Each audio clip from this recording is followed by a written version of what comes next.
খাৰুপেটীয়াৰ আৰক্ষী কনিষ্টবল শংকৰধৰ শইকীয়া আৰু নাই। ট্ৰাক চালকে চুচৰাই নি পেলাই দিছিল নাগেশ্বৰত।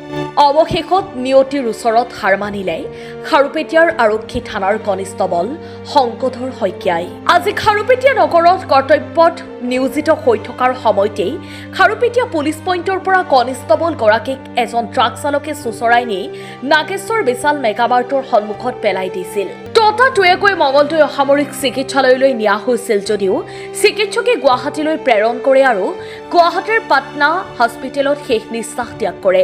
আৰক্ষী কনিষ্টবল শংকৰধৰ শইকীয়াৰ ঘৰ চিপাঝাৰ আৰক্ষী থানাৰ অন্তৰ্গত দুনিত বুলি জানিব পৰা গৈছে।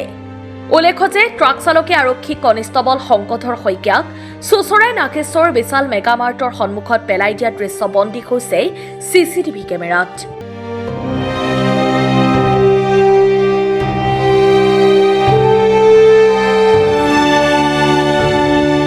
এইটো এই 10 চকীয়া ট্ৰাক, এইটো আপোনাক আনিছে চাৰিআলিৰ পৰা, খাৰুপেটীয়া চাৰিআলিৰ পৰা আনি মানে নাগেশ্বৰত পেলাই দিলা আৰু গাড়ীৰ লগত ঘচা খেলাই ডাঙা আনি ইয়াত মানে আৰু এটা গাড়ীৰ লগত ঘচা খেলাই মানে পেলাই দি এইটো গাড়ী গুচি গ'ল। আমি ইয়াৰ পৰা তাকে যাই ধৰিম না গাড়ীৰ পৰাই যাম। তাৰপিছত যাই ধৰিলোঁ, এতিয়া নাই, মাত বুলি নাই। তাৰপিছত আৰু এটা গাড়ী আহি তাৰপাছত সিহঁতক ট্ৰেফিকটো মিলাই গ'ল ইয়াত গুৱাহাটীত। অৱস্থা একদম বেয়া।